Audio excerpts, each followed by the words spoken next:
지난 설 명절에 진짜 사나이라고 하는 TV 프로그램을 보았습니다. 해병대 신병 훈련을 연예인들이 들어가서 받는 그런 장면인데, 이미 군대에 갔다 오신 분들은 다 경험한 남자분들의 이야기입니다만, 국민이 맨 처음 가는 곳은 다른 곳이 아니라 훈련소지요. 훈련소 중에서도 다른 곳이 아니라 해병대니까 훨씬 더 군기가 엄격하더라고요. 그 훈련소에서 하는 일은 다른 게 아닙니다. 전에 학생이든지 연예인이든지 공무원이든지 회사원이든지 관계가 없습니다. 민간인의 탈을 벗겨내고 대한민국 군인으로서의 그러한 변신을 이루는 곳이 바로 훈련소입니다. 삭발을 하고 옷을 갈아입고 주민등록번호 대신에 군번을 받고 병적 카드를 부여받습니다. 큰 소리의 구령과 기합 소리, 얼차려 소리가 난무하는 가운데에 썩어 빠진 민간인의 정신을 바꾸어야 된다고 그렇게 강조합니다. 그리고 훈련이 시작됩니다. 나의 자유의지, 나의 자기 주장은 사라지고 없습니다. 오직 명령에 복종해야 합니다. 차렷, 열중샷, 앞으로 가, 뒤로 가, 엎드려 버쳐, 앉아, 일어서, 취침, 기상, 식사, 행진, 빡빡하게 짜여진 일과에 따라서 온전히 움직여야 되는 것입니다.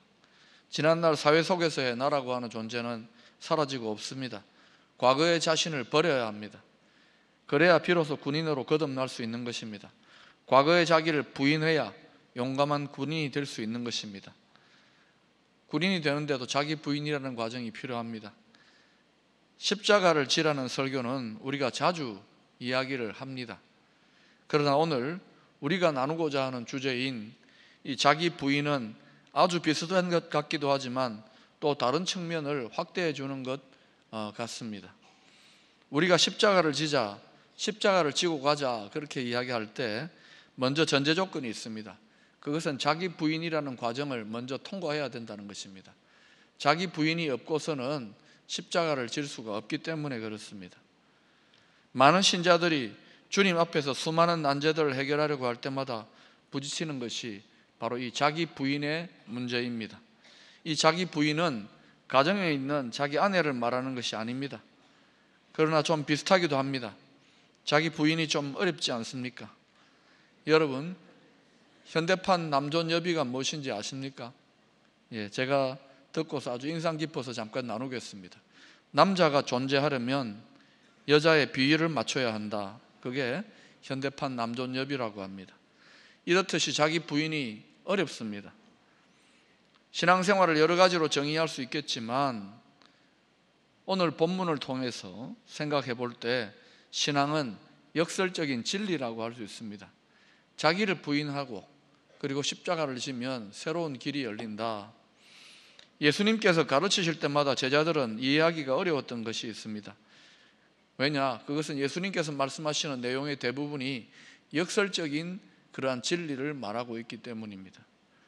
애통하는데 복이 있다. 작은 자인데 큰 자가 된다. 낮추면 높아진다. 죽으면 산다. 역설적이라는 말은 인간의 가치관으로 말하면 모순되는 것 같이 느껴진다는 것입니다.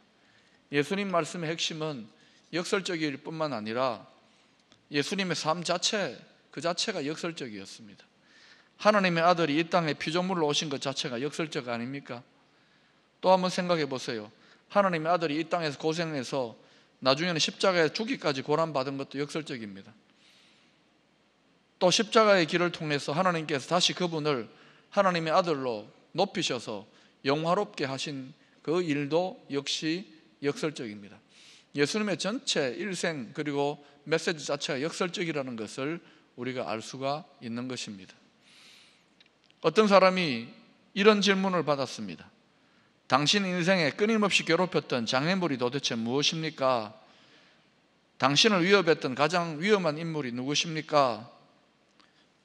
이 사람이 곰곰이 생각을 해보니까 자신의 인생을 방해했던 가장 큰 문제가 바로 나 자신이었다는 것을 알게 되었습니다. 역설적이지 않습니까? 나를 열등감에 빠뜨리고 상처를 준 가장 위험한 인물이 바로 나 자신입니다.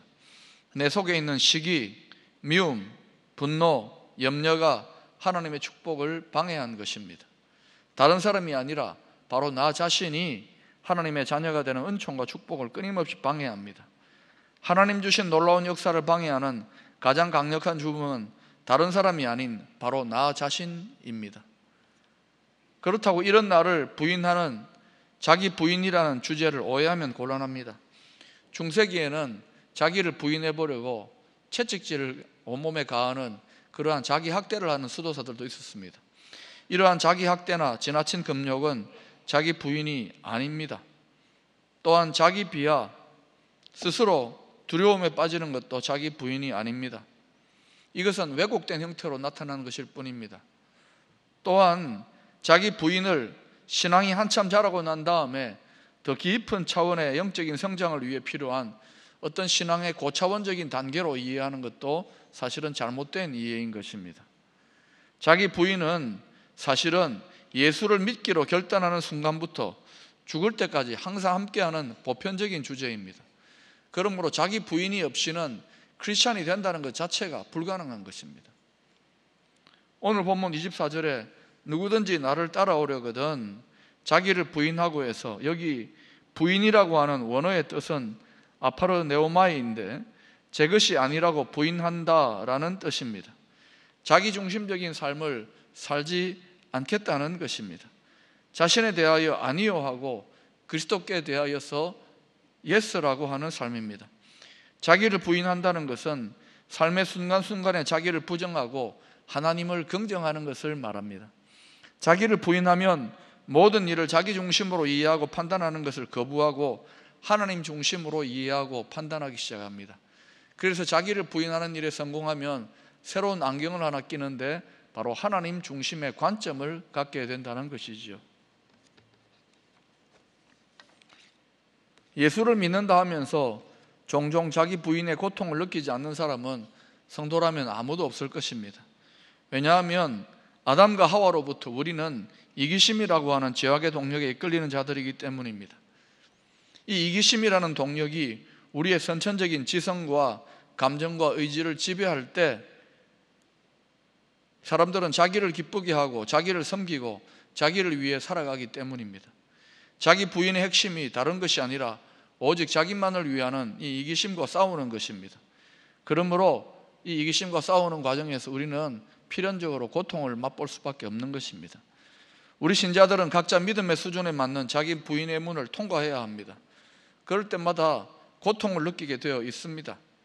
자, 이제 디모데후서 3장 1절 2절을 같이 한번 읽어보십시다. 여러분 읽어보실까요? 시작.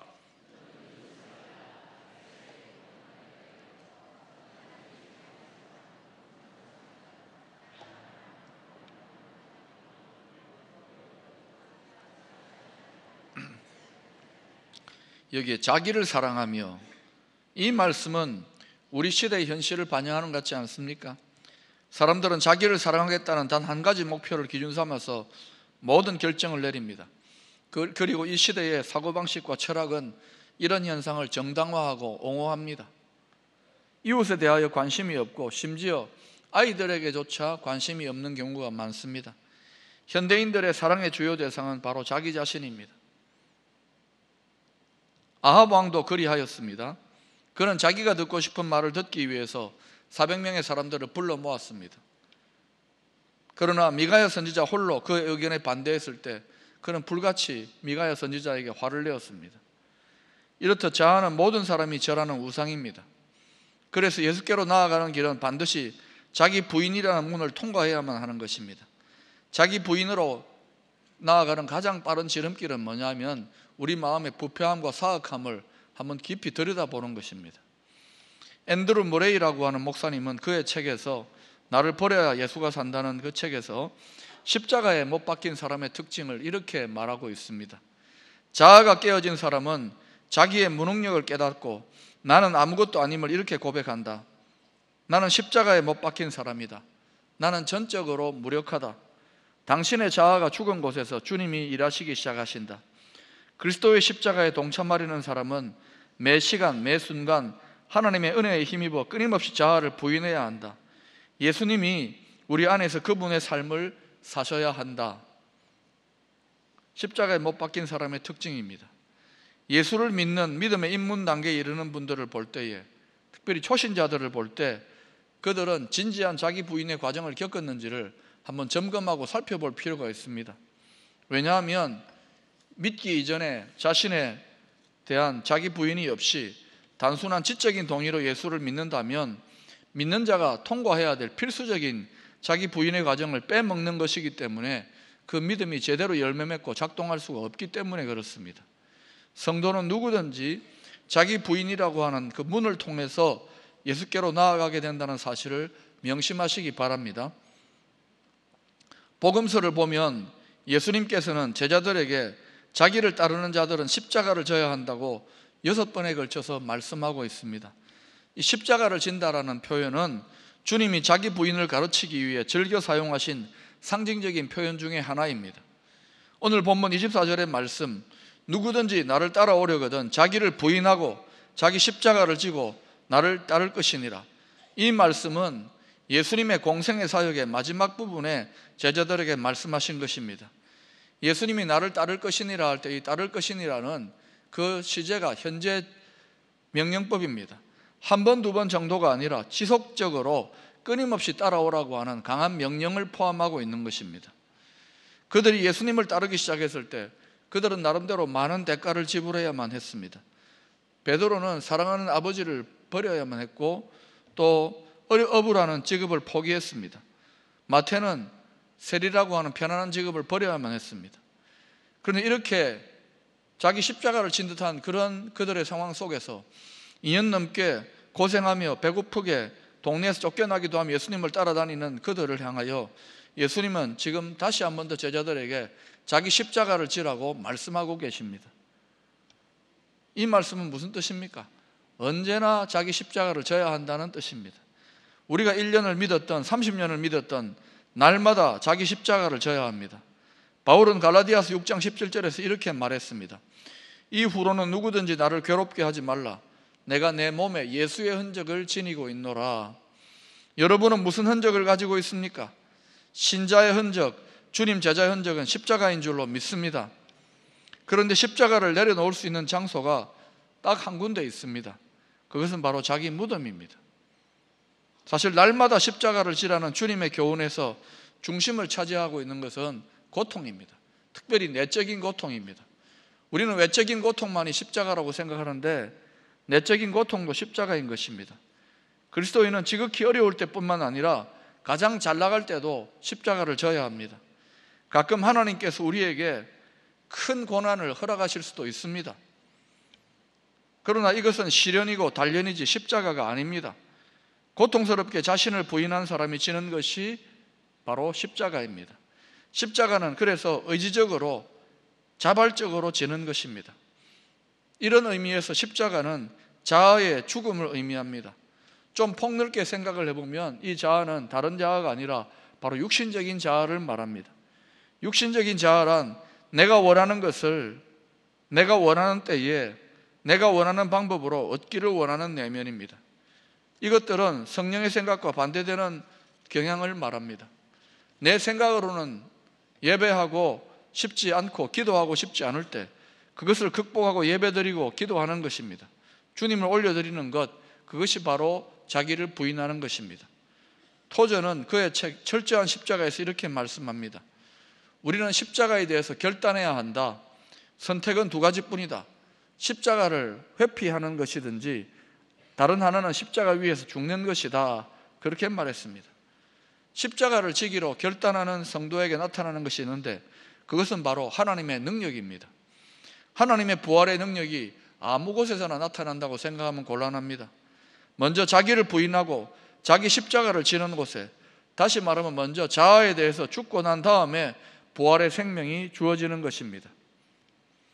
주님을 위해 희생을 치른 사람들은 한 사람도 예외 없이 풍성한 보답을 받게 되어 있습니다.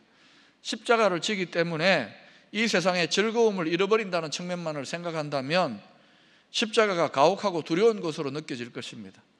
그러나 십자가를 통해서 영광스러운 보화들을 얻을 수 있다는 측면을 생각하면 우리는 십자가도 달게 지고 갈 수 있는 것입니다. 우리가 나를 부정할 때 얻는 것이 있습니다. 내가 집착했던 것, 삶을 걸려고 했던 것에서부터 상당한 자유함을 얻게 되는 것입니다. 사무엘 러더포드라고 하는 교회 지도자는 십자가에 대해서 이런 말을 했습니다. 그리스도의 십자가는 내가 져본 짐 중에서 가장 달콤한 짐이다. 그것은 새에 달린 날개와 같고 또 배에 달린 독과 같아서 나를 내 목적지 항구에 이르도록 도와준다라고 말했습니다.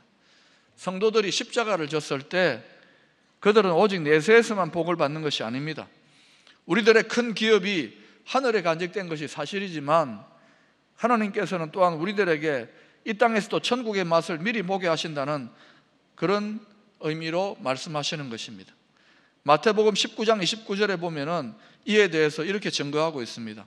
또 내 이름을 위하여 집이나 형제나 자매나 부모나 자식이나 전토를 벌인 자마다 여러 배를 받고, 이 여러 배를 받고 앞에 금세라고 하는 말이 빠져 있다고 생각해도 좋습니다. 금세의 여러 배를 받고 또 영생을 상속하리라. 손해나는 장사가 아니지 않습니까? 금세에도 여러 배를 받는 것입니다. 물론 그렇다고 하더라도 자기 부인이 고통스러운 것은 사실입니다. 그러나 자기 부인의 십자가 너머에는 찬란한 기쁨이 있는 것입니다. 우리가 육신적인 자아를 포기할 때 하나님께서 갚아주시는 것입니다. 십자가를 진 사람에게는 주님의 집에서 무수한 사람들이 형제 자매가 되어서 같이 한 가족이 되어지는 축복이 있는 것입니다. 그리스도를 위해 가정을 벌인 많은 사람들은 구속을 받은 교회에서 또한 가족보다 더 친밀하고 만족스러운 성도의 교제를 누리게 됩니다. 이 땅에서 금세의 몇 배의 복을 받은 것입니다. 그리고 하늘나라에서는 훨씬 더 큰 복을 약속하고 계십니다. 바로 내세의 영생과 상급을 받는 것입니다. 이제 마지막으로 어느 목사님의 간증 하나를 소개하고자 합니다. 한 집회 중에 목사님이 어떤 여인이 자기에게 다가와서 10대 아들이 마약을 하는데 좀 매일 기도해 달라는 요청을 했습니다. 목사님이 매일 기도해주는 약속은 할 수 없었지만 대신에 그 어머니에게 이렇게 기도에 대해서 가르쳐 줍니다. 주님의 빛이 이 아이를 보호하실 것입니다라고 날마다 상황을 보지 말고 믿음으로 선포하며 기도하라고 가르쳐 줍니다. 그러나 그 성도는 도저히 그렇게 할 수 없을 것 같다고 했습니다. 왜냐? 눈에 보이는 아이의 형편이 도무지 너무도 어려워 보였기 때문입니다. 그러나 15개월이 지난 후 다시 그 교회를 목사님이 방문했을 때 몰라볼 정도로 달라진 그 성도는 기쁨의 소식을 가지고 왔습니다. 한 번, 두 번 예배를 따라다니던 아이가 6개월 전에 회개하고 주님을 영접하였다는 것입니다. 그녀는 눈에 보이는 대로 기도한 것이 아니라 주님의 말씀을 붙들고 상황이 어떠하든지 간에 자기를 부인하고 입술의 고백을 믿음의 원리대로 말씀으로 선포하며 기도했던 것입니다. 그 결과로 그 믿음의 열매를 보게 되었죠. 그렇습니다. 우리 아이들의 현재의 모습만 보면 믿음의 고백을 할 수가 없고 야단만 치고 싶은 생각이 가득할지도 모릅니다. 그러나 말씀으로 기도로 믿음의 고백을 하는 것도 자기 부인의 한 단계일 것입니다. 이렇게 자기 부인이 아주 어렵고 거창한 것만 있는 것도 아닙니다. 작은 것부터 시작하는 것입니다. 우리에게 닥치고 있는 수많은 문제들 가운데 어려움이 있습니까? 하나님의 뜻을 구하는 가운데 내 뜻과 내 의지와 부딪히는 것들이 있습니까?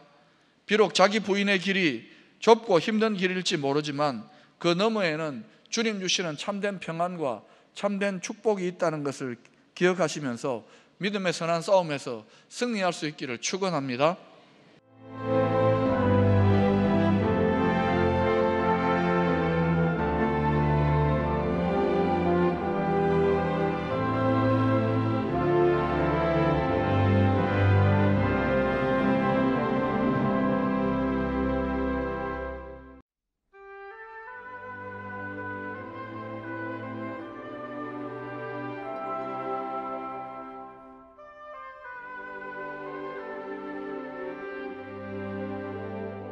여기에 모인 우리 주의 은총 받은 자여라. 주께서 이 자리에 함께 계심을 아노라. 언제나 주님만을 찬양하리. 시험을 당할 때도 함께 계심을 믿노라. 이 믿음 보고 쓰라. 주가 지켜주신다. 어두운 밤에도 주의 밝은 빛 인도하여 주신다.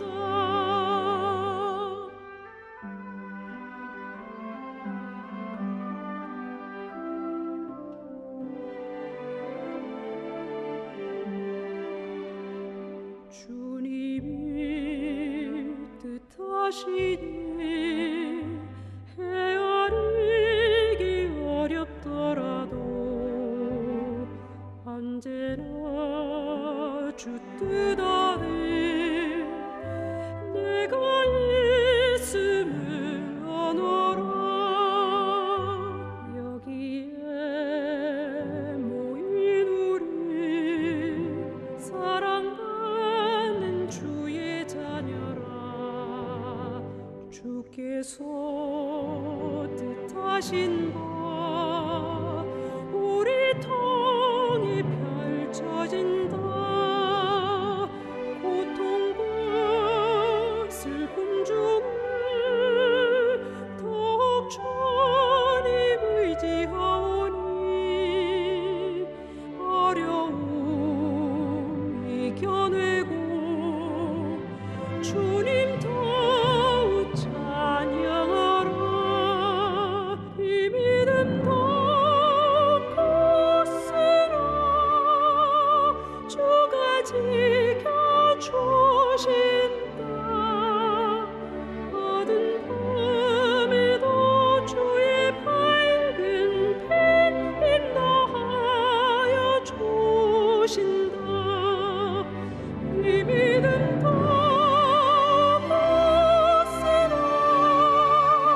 주가 지켜주신다.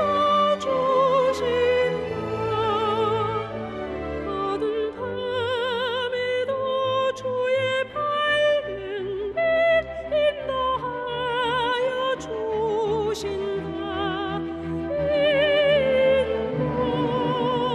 인도하여 주신다.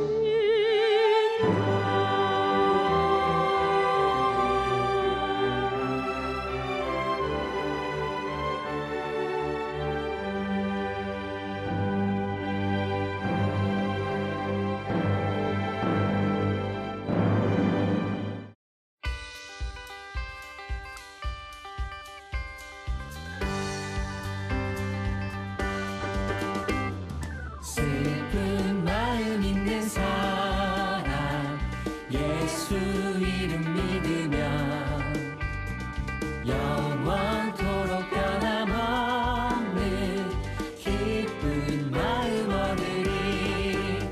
예수의 이름은 세상의 소망이요. 예수의 이름은 천국의 기쁨일세.